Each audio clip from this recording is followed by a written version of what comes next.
Hello, everybody. Happy New Year and welcome to another edition of Book Passages Conversations with Authors. I'm your host, Paula Farmer, and thank you, as always, for supporting our online events, whether you're live or you're joining us later in the archives. Thank you for supporting our in-store events. We always encourage you to go to our website to make sure if the event you want to see is online or in the store, or sometimes these days we do both, hybrid events. But we always keep you up to date on the website. I feel really happy about today's event, and this is my first for the new year, and I think it's a very appropriate for the new year type of event to kick off. Because so many of us have intentions or resolutions or goals for the year. And I know our book passage audience is made up largely of readers, of course, but also writers. And those writers, don't forget to write your comments in your chat. Your questions and your comments in our chat section. I promise our authors today will get to them later, or if they think it's appropriate, they'll kind of intermingle it during their conversation. As I mentioned, I'm really glad for tonight's event. I think it's appropriate to kind of kick off the new year with something as positive as getting your creativity going, getting your writing going, setting those goals, and actually putting pen to paper or hands to the typewriter. Julia Cameron has been teaching the world about creativity since her seminal book, The Artist Way. It broke open many years ago and started conversations and got creative juices flowing. Now in Write for Life, our featured book tonight, she returns to one of the subjects closest to her heart, the art and practice of writing. Over the course of 6 weeks, Cameron gently guides readers step by step through the creative process, laying the groundwork and beginning where they are, learning to trust the process. Write for Life is an essential read for every aspiring writer and anyone looking for the next step after Artist Way. Hailed by the New York Times as the Queen of Change, Julia Cameron is credited with starting a movement in 1992 that has brought creativity into the mainstream conversation. She's the best-selling author of more than 40 books, fiction and nonfiction, poet and songwriting, filmmaking, and playwriting. Joining her tonight in conversation is Joel Fotinos. He has been a publishing professional for many years, as well as a minister and an author in his own right. After 21 years as vice president and publisher at Penguin Random House, Joel joined Macmillan to start a new mind, body, spirit imprint. He and Julia have worked together for 26 years or more, and they hope to continue it. And we're so fortunate to get them both tonight to inspire us. Thank you, and I'm going to give it to you, Joel. Thank you. Great, thank you so much for that wonderful introduction. And there's Violet May in the screen with you, Julia. Okay, so I need to say we have a young puppy, and she is recording in progress. And they said, well, just explain to them, and they will understand. So I wrote a little ditty, which I want to share. This little poem goes out to Book Passage, who understands about dark glasses. This little poem goes out to my glasses, who work as a shield until this time passes. Here's to dark glasses to hide my eyelashes. I feel quite glam. In fact, I am. My writing's mysterious and makes folks delirious. Simple tools are the trick that make a writer tick. So I share what I know and lead others. So life without makeup is a tear I will take up. I'll just wear my shades and masquerade as a competent teacher who isn't a preacher. I've stories to tell to avoid writer's hell.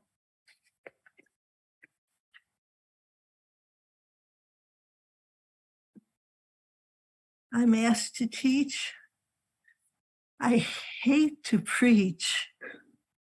I'd like to say, just try things my way.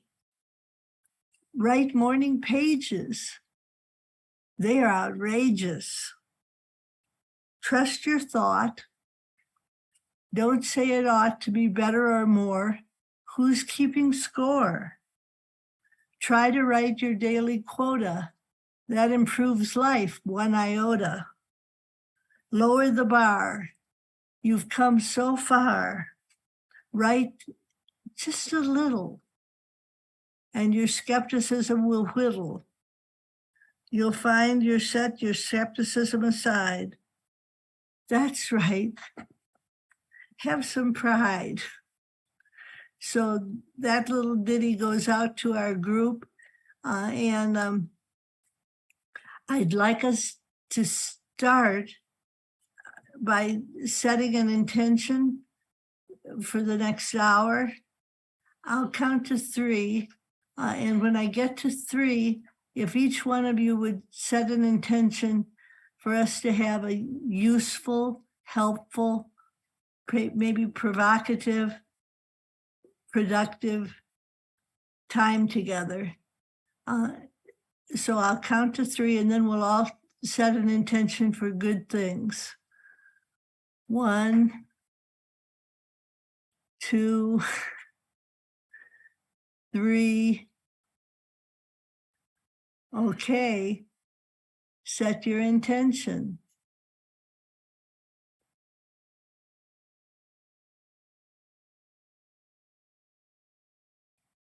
Thank you. When we teach on Zoom, we rely on ESP to let us know if we're connecting. So I just want you to know that when you set the intention, I felt a little throb of connection, and that felt good to me. So I want to talk to you with Joel Fotinos, who has been for me what I call a believing mirror. He's been my publisher for 27 years, and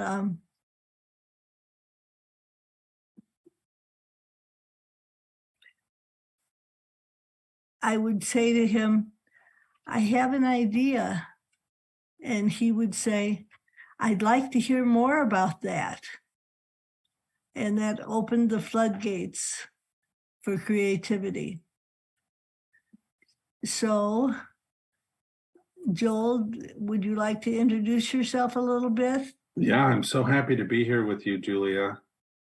I have the greatest job in the world. I get to work with Julia Cameron. A couple things just at the start. I just want to say thank you to Book Passage for hosting us. Book Passage, one of the great bookstores in the United States. And so thank you so much for hosting us. And Julia, I want to say congratulations on the publication. This is it came out on Tuesday. So this is day 3 of publication for the new book, Right to Write. And already you've been in New York Magazine. And a couple days ago, you were on the front page of oprahdaily.com.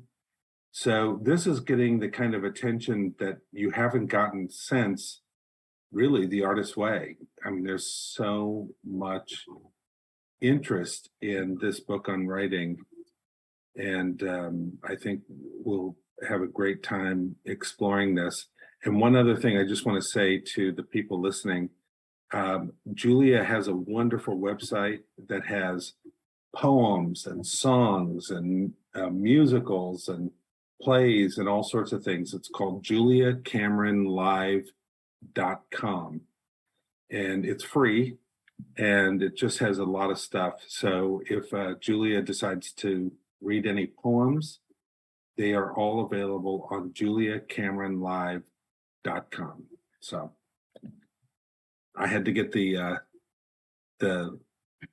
that important information out there, and now we can talk about Right for Life, Julia. So I think we should start the way the book starts, which is that it starts with 3 simple tools, and they are familiar to you if you've worked with my work. They are morning pages, artist dates, and walks. And I think I recently had a critic say, Julia's tools are simple and repetitive. And I think it was supposed to be an insult, but I was actually thrilled. And I thought, tools should be simple and repetitive. So I'm going to go briefly over these tools, and then we'll plunge into the new book. So this is the opening of that book. The first part is morning pages. And these are tools which prime the pump. They get you ready for a lifetime of writing. So morning pages are 3 pages of longhand morning writing that you do first thing. And people sometimes ask, well, can I have coffee? And I have coffee, cold coffee, that I made the night before. And I wouldn't dream of standing between someone and a cup of coffee, but I just say, don't spend 45 minutes brewing the perfect cup. You might want to be a fanatic like me and make your coffee the night before and put it in the refrigerator in a cold carafe. So morning pages tell people where we are, what we want, what we like, what we don't like. And I sometimes think of them as being like a telegram to the universe, where you're saying implicitly the artist's prayer, help me. And you're saying, this is precisely how I feel. And I like to say that all parts of you are welcome here. So if you're grumpy, you can say, dear God, I'm grumpy. I have nothing to say. And then you keep writing for 3 pages saying, I have nothing to say. I'm grumpy.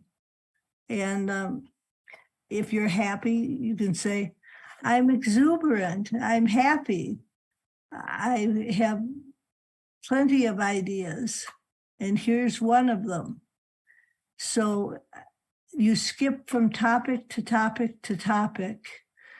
And it's different from journal writing, where in journaling, you typically set a topic.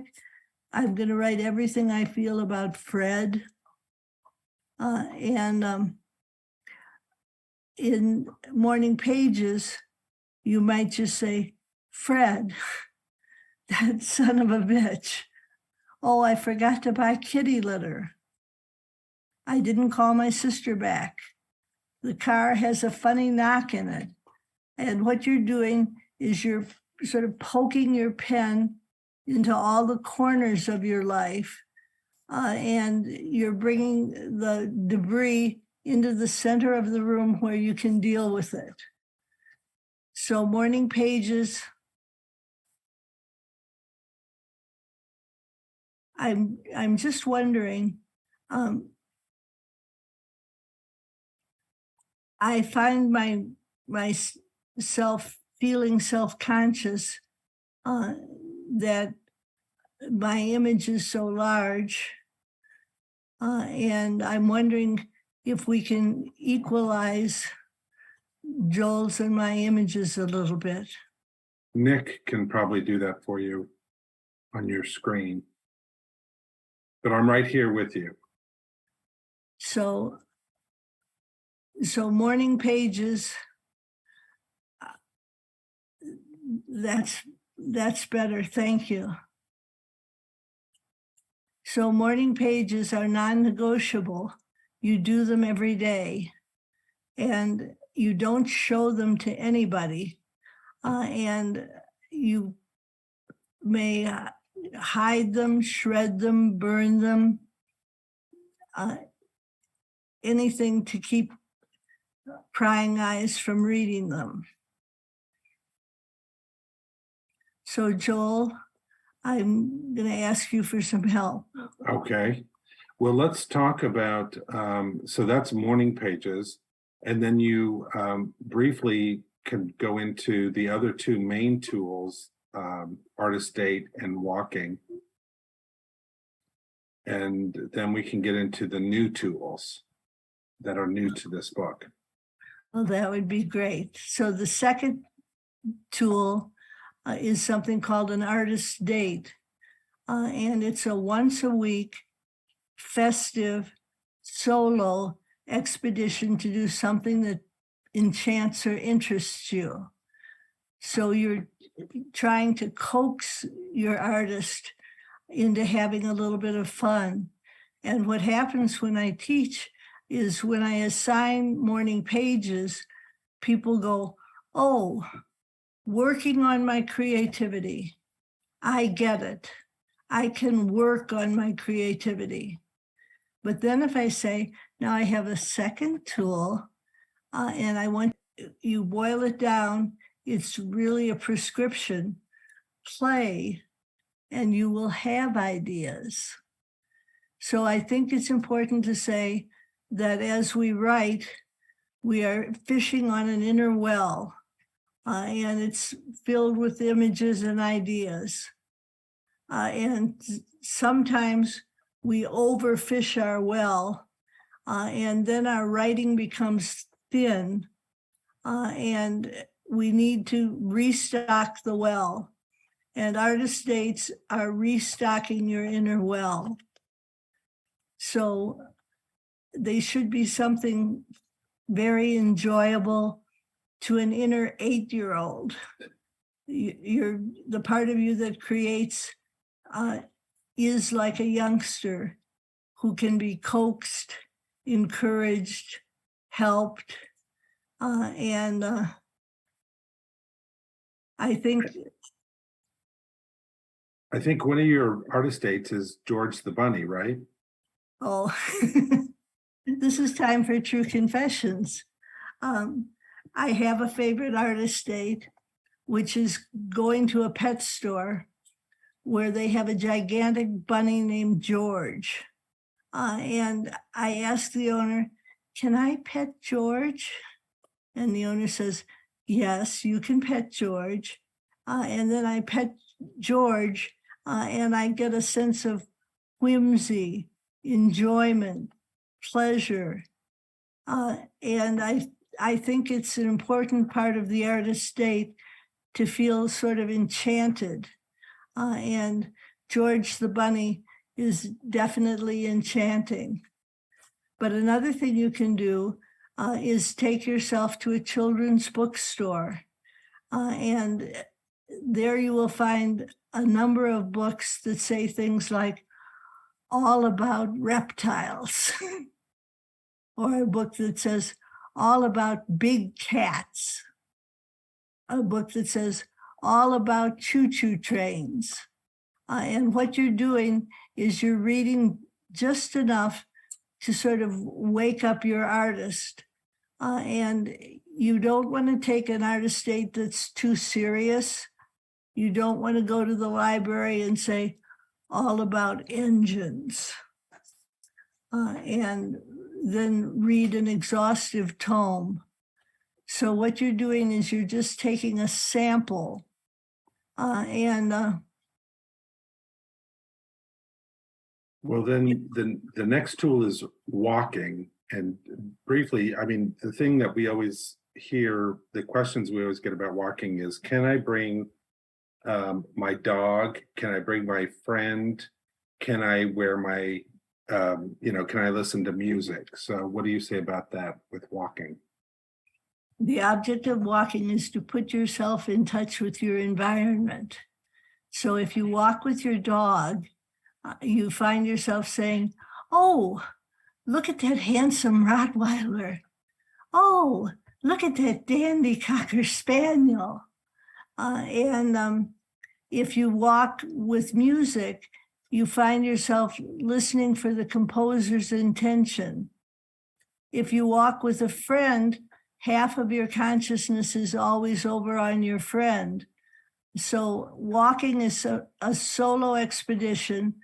You do it usually maybe twice a week. You go out for about 20 minutes. You walk out. You may walk out with a question, and you may walk back in with an answer. A lot of times people will say, Julia, I felt something. And they're shocked. And I feel like what they are doing is they're putting themselves in touch with the universe, with the muse, with a higher power, with a sense of connection. So if you take these three tools, morning pages, artist dates, and walks, and you work them together, you find yourself feeling connected. And now you have a couple new tools that are specific to the new book, Right for Life. And maybe we can go over those, starting with the daily quota. Okay, so let me explain. With morning pages, you're writing 3 pages of longhand morning writing about absolutely anything. They're strictly stream of consciousness. There's a sort of a form of meditation and prayer, and they are something that connects you to a larger, higher self. So after you do your morning pages, I ask you to take a look at your project and to set a reasonable goal. And I think it's important that the word be reasonable. You start out with the daily quota. If you're writing prose, you might write a page or 2 pages. If you're writing a screenplay or a play, you may write 3 pages. And you write those 3 pages, and that's it for the day. You're done. And what you do with these pages is you build them up a day at a time, so that if you are going forward, you may feel like you want to race ahead.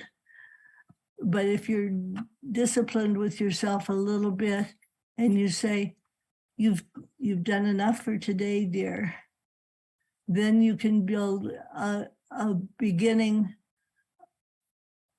of something that has power. And what I find with the daily quota is that people tend to want to race ahead. And if you say, no, easy does it, you mean easy accomplishes it. So a lot of times people will say to me, Julia, you're so productive. How do you do it? And the answer is, I do a daily quota. I do morning pages. And then later on the day, when I turn to my creative project, I do 3 pages on it.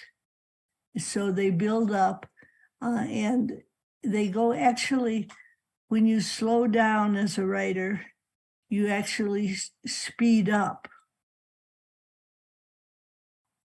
You talk in the book, by the way, if people have questions, please put them in the comments and then they'll get communicated to us. We'd love to hear what questions you have. Julia, when you talk about the daily quota, you mentioned in the book the concept of lowering the bar. What do you mean by lowering the bar? I mean, and why is that important rather than just going for it every day with what people feel like? Well, I think that we have a mythology that says writing should be done in binges. And what I have is a mythology that says the opposite. Writing should be done in a little trickle. And so I have an expression called lowering the bar, which means that you lower your expectations. And if you have a to-do list with 30 things on it, you lower the bar and you maybe have 10 that you can use. So when you talk about that trickle and the lowering the bar, it means, I mean, I've known you now, we've worked together 27 years, and I see how it works for you. You really just do a portion a day, every single day, and it builds up. Some people want to do, 50 pages the first day, and then they get stuck the second day. So is lowering the bar a way to kind of work through that kind of self-sabotage that people do by doing a lot at front and then feeling like they're empty after that? Yes, it's a very good way to keep from feeling stymied. By the way, this book, Write for Life, has just a ton of very practical advice. Things like procrastination and getting started, finishing a project, etc. You've made the process of writing very, very clear, and which is really great. Now, there is another tool that you write about in the book, which is your writing station. Do you want to talk about that? Well, writing stations are places in your house or your neighborhood where you feel comfortable writing. And I have several writing stations in my house. Right now we're in the library with the dog. And it's a room that's large and square. And I use it when I'm writing straightforward prose. Then if you follow the little dog, we go out to the living room where there's a big plate glass window that looks out at the mountains. And I go there when I want to be expansive and expressive. And I think it's important to recognize that writing stations are a way that you bribe your writer. You're keeping your writer from being too bored. You're keeping your writer focused. Can the local Starbucks be a writing station for somebody? Yes, I think so. I think a cafe, a Starbucks, a place where you feel safe and secure, a place where they have made writing welcome is the way to go. Would you say that those two rooms in your house are your favorite places to write? I also like going to a third writing station, which is out in the garden. And that connects me to a sense of the universe as a whole. And I like to write there. So I would say that I don't have a favorite spot. I just find that sometimes when I'm trying to write counter to the mood of the room, I need to change rooms. So that helps it helps to keep you interested. Let me ask you this. When you are in the room you're in now versus the other two places that you talked about, do you write different things in those different places? In other words, do you write like nonfiction in this place, fiction in that place, and poetry in the third place, or it's just whatever comes up for you? Well, I think to a degree you write to match the station that you're in. But I also think it's important to say that with writing morning pages, you're training yourself to write anywhere and everywhere. So I think it's possible to drop down the well and come up with fresh material. Do you, somebody's asking, do you sit for long periods of time in one place? And if so, is it uncomfortable, or do you get up and walk around and then come back? I know you, by the way, you write your books longhand. You don't write them on the computer originally, right? Right. So what do you do? Do you just get up every once in a while and kind of walk around and then sit back down? I wriggle. Especially if Violet is biting your toes. Yes, especially if Violet is biting my toes.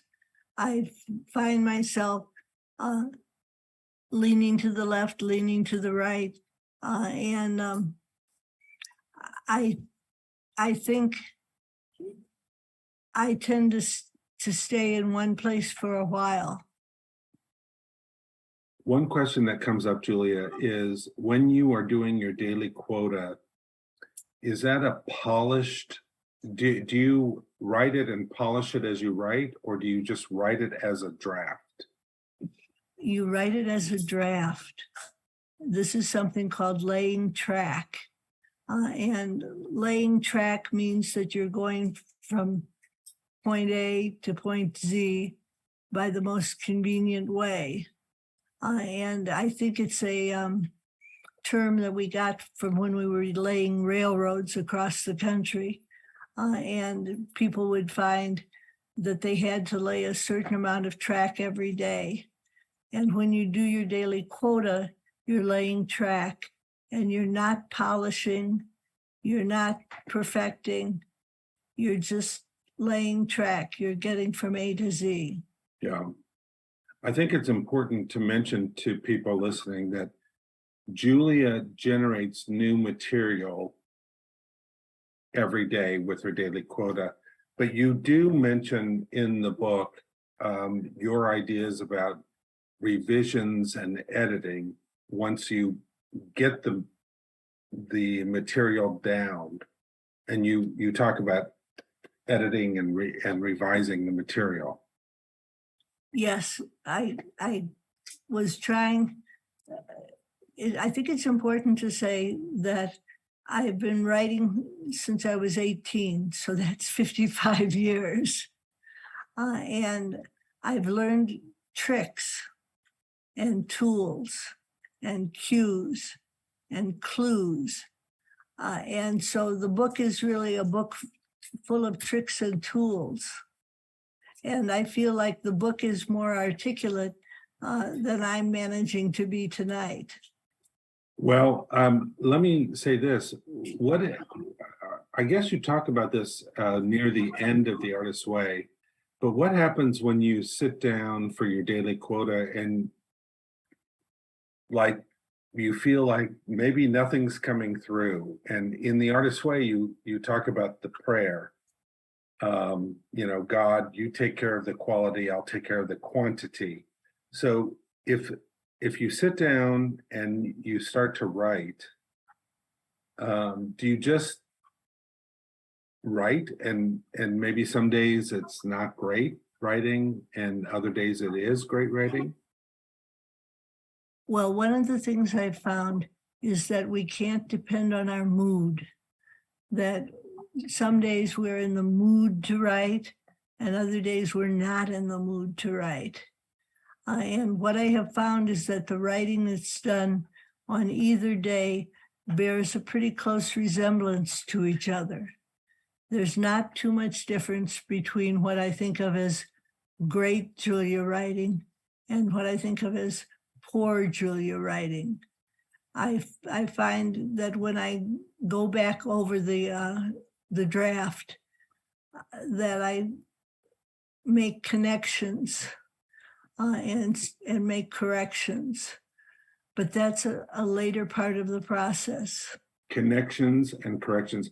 By the way, what you just said, I think, is so important, and I really hope people heard that the days that you feel in the mood and the days you don't feel in the mood, you don't really notice much difference in the writing. That's so great. The point is that you show up anyway for the writing. Now, what do you mean? You use a phrase in the book, the new book, Write for Life, grabbing time. What does that mean? Well, we have a mythology that says writers need great swaths of empty time. And we hear people say things like, if I had a sabbatical, I'd write a novel. And what I've found is that we don't need great amounts of time. What we need to do is grab time, grab the time that we have got.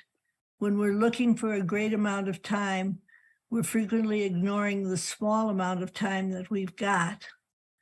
So I think it's important to say, grab time. And just speaking for myself, I find 20 minutes to be a reasonable amount of time grabbing. And I often find that after I write for 20 minutes, I have more ideas. And you also use a phrase in the new book, Write for Life, which is first thoughts. What do you mean by the first thoughts? Well, this is again something why we are doing morning pages, because they're training you to accept your first thoughts, that your first thoughts are valid. And we have a mythology that says writing is tortured. Writing comes from pain. Writing comes from scouring over and over again, trying to find the perfect word. And what I have found is that very often your first thought is an accurate thought. It's a good thought. It's an encouraging thought. And so I try to say, grab time and write your first thought. I recently wrote a play and I was stymied about how to begin it. So I asked, how should I begin it? And then I tried to listen to see if I got any guidance. And I heard bird song. And I thought, I can't begin a play with bird song. That's too mushy. But I was obedient because I had been doing morning pages for so long. I had learned to trust the first thought. So I tried it. And the play opened up with, listen, aren't they lovely? And my hard-bitten hero had a weakness for melody and was much more human because of my listening to the bird songs. And by the way, you have a lot of really great bird ditties on your website that are really, if somebody wants to just have a fun artist date, please go to juliacameronlive.com. There's all sorts of free material on there, and it's an artist date in itself. It's so great. So Julia, when you talk, let's kind of shift the conversation a little bit. Napoleon Hill in Thinking Voyage says the number one fear people have is criticism. And you talk a lot about your inner critic. Can you talk a little bit about that and the role it plays in toxic criticism in writing? Well, most of us have an inner critic who has a comment about our writing, and he'll say, it's boring, it's repetitive, it's redundant, it's dull, it's too complicated. It'll come up with an attack and go for our jugular.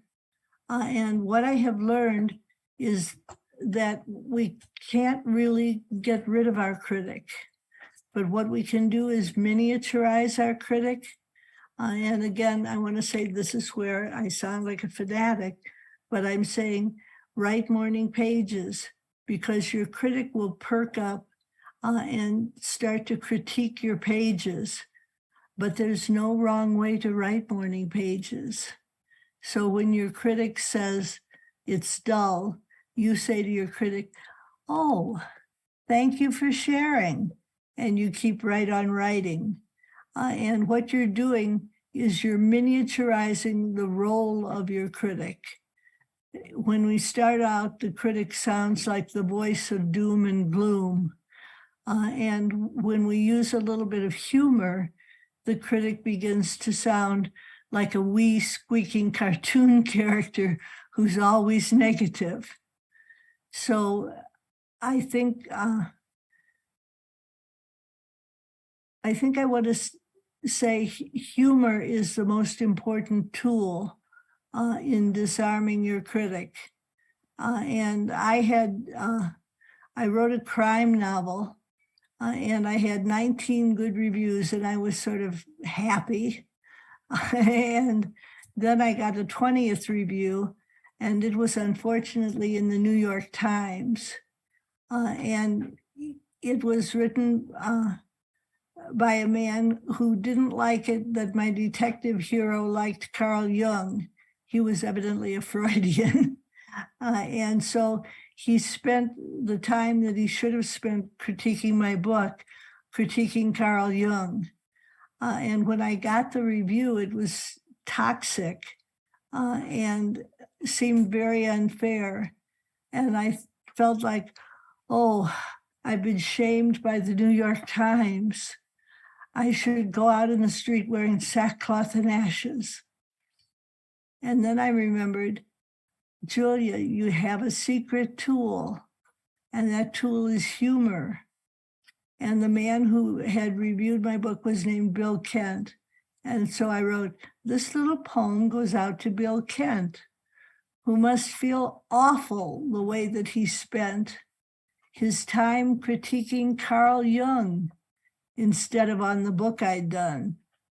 And the minute I had the humor on the page, I felt like I had joined a worthy club of many other people who had been critiqued by the New York Times, and that I could fare forth bravely. Exactly. And, I, for one, loved The Dark Room, and maybe it will reappear at some point. So, Julia, when you, in the book, you talk about believing mirrors. Can you explain what you mean by that? Well, a believing mirror is somebody who mirrors back to you your strength, your possibility, your courage. They give you encouragement. They don't have your second and third thoughts. They listen to your first thought, and they give you excited feedback. So a believing mirror, I'm lucky I've had Joel as a believing mirror. And I would say to him, we'd go to lunch, and he'd say, what are you thinking about? And I would say, well, I'm thinking about writing. And he would say, you haven't written a book on writing in 20 years. What do you want to say? And I want to say that writing is a delight. Writing is a joy. Writing is a gift. Writing is a privilege. Writing is fun. Writing is something that we can do with ease and grace. And he said, I'd like to hear more about that. And hence the book. Hence the book. By the way, you've been a believing mirror for me as well. And this new book, you say, is a love letter to writers and writing. And I think that shows, because there are plenty of books that say writing's hard, it's horrible, it's whatever. But you kind of demystify it, and you actually make it I don't know what to say, an enjoyable process, maybe. Is that something that you meant to do with this book, is to kind of allow people to have a process so that they could, write with joy? Well, that was what I was hoping for. And I wrote a book 20 years ago called The Right to Write. And it was sort of a manifesto arguing that we all had the right to write. And this new book says we have a right to enjoy writing. And I think that its focus is on ease, on grace, on tricks. Yeah, or I guess we would say in these days, hacks, like things that will help you to actually get something done. I mean, one of the things that you said to me early on when we talked about this project is this is a book that helps you to start, continue, and finish a writing project. And that's amazing, because a lot of people start projects, but they don't always continue or finish them. And when we're talking about writing, I made a list. We're talking about novels, nonfiction books, children's books, memoirs, poetry collections, songwriting, plays, screenplays, stand-ups, dissertations, the media and articles, and any other kind of writing. So this book is really not just to write a book, it's whatever kind of writing people feel like they want to do. And you do a lot of different kinds of writing. Well, this is where I think we have a mythology that's damaging. We have a mythology that says, stick to what you know. And it's very strict and punitive, and writers should not change genres. And what I have found is that writers delight in changing genres and delight in exploring things they may not know yet. And I think again, this is where we come back down to the idea of writing as a bribe. I found myself saying to my writer, if you finish this essay, I'll take you to the coffee shop and buy you a piece of cherry pie. And my writer would finish the essay, and I would go get cherry pie. And I think I think we sometimes look for difficulty where it isn't necessary. And when you have a believing mirror, when you have somebody who's interested in what you have to say, you find yourself writing to the believing mirror, expanding your thoughts. Now, Julia, we have about 10 minutes left. Let me just get to some questions that have come in. One is, do you believe that all people have the capacity to become writers? And, can they use these tools to become writers if they didn't think of themselves as writers ahead of time? Yes, I think so. I think we have a mythology that says writing is difficult, and we have a practice where we feel like we can speak our words but not commit them to paper. That people find committing them to paper threatening. And this is again where your practice of morning pages comes in, because what you find is that you commit more and more of your authentic thoughts to paper. And we have a mythology that says writers are tough and invincible. And I think it's possible to say writers are honest and vulnerable. And that when you're honest and vulnerable, you may connect more surely with your audience. So I think honesty and vulnerability are the root of the word originality. We have the root word in there, origin, and you are the origin of your own art. So yes, I think that we can all write. Now, speaking of mythology, there's also this idea that if you are an artist, you're an artist in one thing, but you talk about artists can be artists in many different mediums. You're kind of creative, you can be a painter and you can be a writer and you can be this and this. Well, I think this is, again, we're coming back to the root of all of the goodness, which is the morning pages, which says to you, wouldn't it be fun to try? And when we do the exercises in this book, we have an exercise. If I didn't have to do it perfectly, I'd try. And we may find that we'd love to paint, but we're afraid to be not taken seriously. So I think if I didn't have to do it perfectly, I'd try what?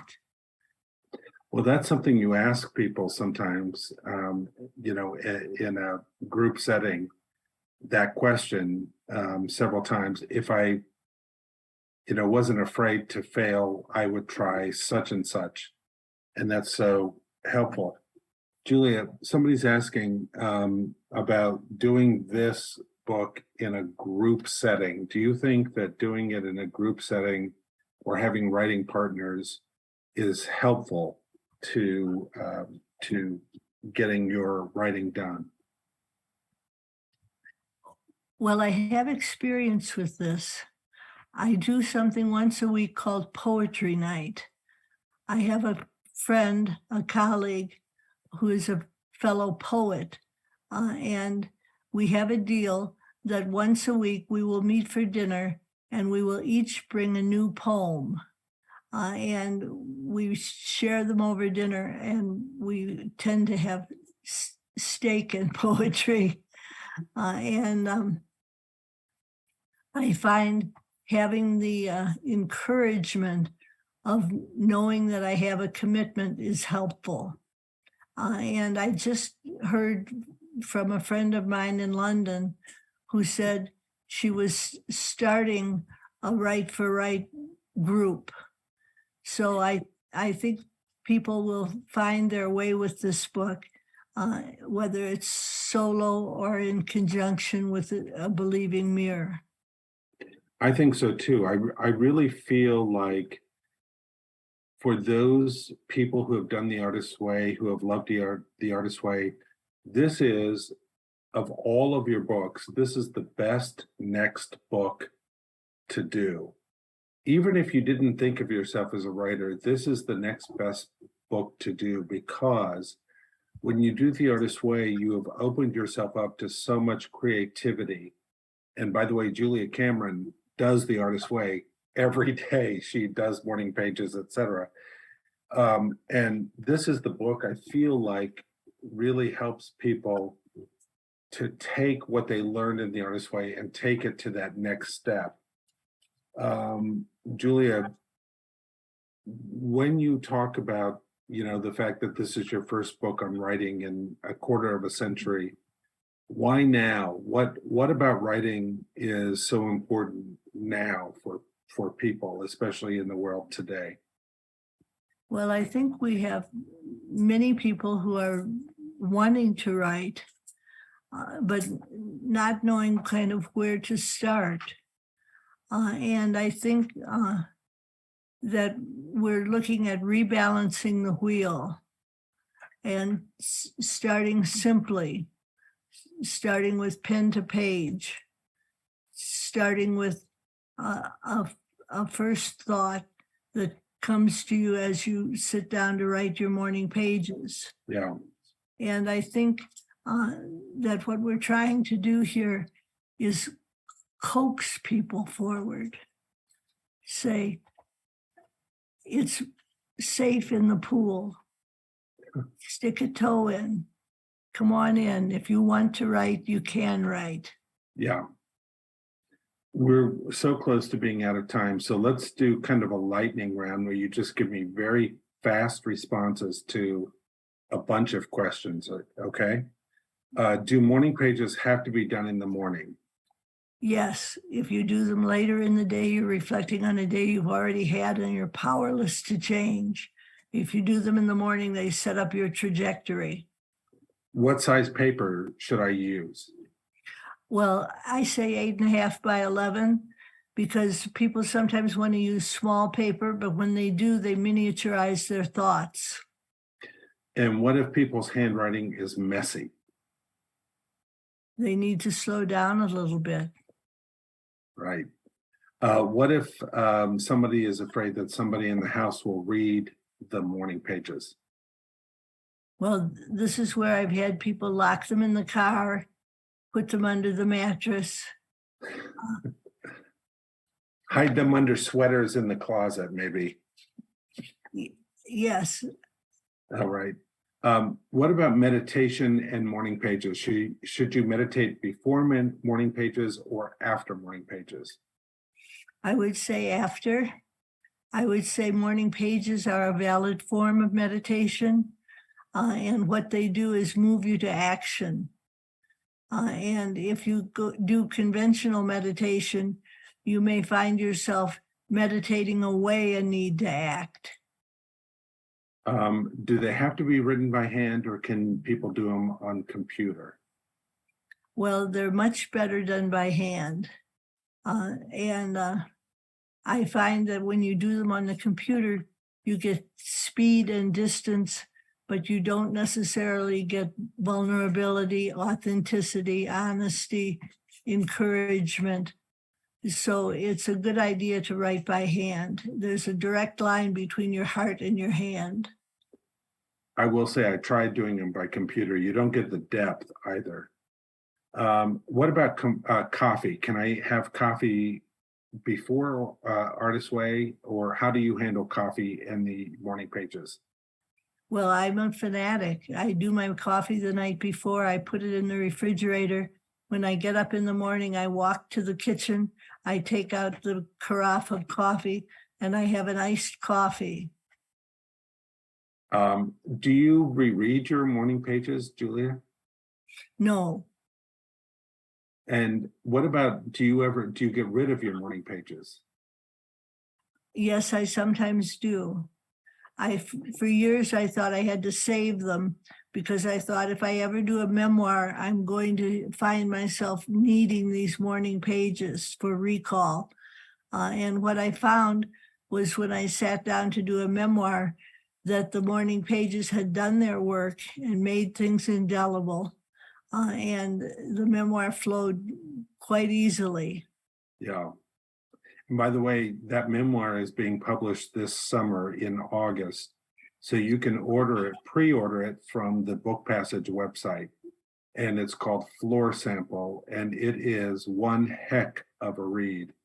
And it has a new, some new material from Julia updating it. It's a great read. Julia, what if people want to do more than 3 pages or less than 3 pages? What do you say about 3 pages? 3 pages seems to be an almost perfect amount. The first page and a half are pretty easy. The second page and a half are harder, but they contain pay dirt, gold. And it's a little bit like when you go to see a therapist, you have a 50-minute hour and you spend 45 minutes talking about that you need to clean your apartment. And in the last 5 minutes, you say, I need to clean the apartment because P.S. he hit me. And the therapist says, you've just spent 45 minutes talking around the bush. And now at the last minute, you're saying something that I really needed to hear. Right. So it works that way with morning pages. As you get further into the process, they say more and more vulnerable things. Let's just do a lightning round of very specific things about morning pages. When you talk about 3 pages, are you talking about 3 pages, both sides, or 1, 2, 3? 1, 2, 3. I don't Yeah. want people doing 6 pages. Yeah, so it's One side. one is- side, one side, one side. Right. And when you write your morning pages, Julia, what kind of pen do you write with? I use a Uniball 207 Black or blue ink? black ink. Black ink. And it's a bold writing pen and it writes very fast, and I'm fond of it. I happen to use blue ink, by the way, in mine because I like the blue ink better. And how long should people take with their morning pages? I think that depends on how quickly you get to them. If you get to your morning pages right away, they can be a pretty prompt process. And if you find yourself, deciding to look at your emails, to check your messages, to get on the computer, then the morning pages can take hours. All right. Well, we are, it's at 9:34 where I'm at, which is, I guess, 7:34 where you're at. And we're a little bit over time. Let me just say a couple things. One is, if people want to find out more about this process, please pick up the book Write for Life from Book Passage. It is on sale this week. It has gotten incredible reviews, the best reviews really for Julia since The Artist's Way, I think. And it's really incredible. I'm so inspired by the book that I'm actually going to lead a group in it. And if you want to find out more about that, reach out to me on Facebook. I want to say thank you to Book Passage for hosting this. This has been a really wonderful experience. And we are so appreciative to Book Passage. I wish I was in Book Passage in person right now. I love that bookstore so much. So we really appreciate that. And Julia, anything else you want to say to people before we head off? Well, I want to read them one more thing. And remember to go to juliacameronlive.com to find her poetry and other art. So we'll read you this last thing in closing out. It's called Why We Write. There are many things which resist naming, and that is why we write. We write because language is slippery, and truth is. We write because the light we have to see by is always shifting. Never forget that writers are prophets. We speak in tongues. We testify. We are for each other a believing mirror. Our words make us visible. Our listening makes us heard. Never forget that writers are soldiers. Our writing is the long march, the walk into time. Each word is a drum. We sound it across great distances and to ourselves. Every poem is a day's march, a celebration more necessary than water or wine. Every poem is a drink of blood. Never forget that writing is an act of courage, not on the days when it is simple and we discount it, not on the days when it is hard and we write like sand. Our words are torches. We pass them hand to hand and mouth to mouth like a burning kiss. Never forget to say thank you. Every syllable is a grace. Thank you. Thank you so much to Beautiful. both of you, Joel and Julia. I'm listening to the book and reading it, and just like this conversation tonight, it's practical, but at the same time, very inspiring and pleasurable, which I was not expecting, to tell the truth. Not your conversation, I knew that would be, but I really thought, because like I was thinking workbook, but it isn't. It really ushers in an ease to writing and kind of frees up creativity in the writing process. So because of that, thank you, Julia, so much for writing Write for Life. And thank you so much, Joel, for shepherding such a great discussion. As Joel has mentioned, we have plenty of copies at both our locations, Corte Madera and San Francisco, but you can always pick up the phone and order a book or order online. Until our next event, please be well, stay warm and safe, and we'll see you next time. Thank you. Thank you.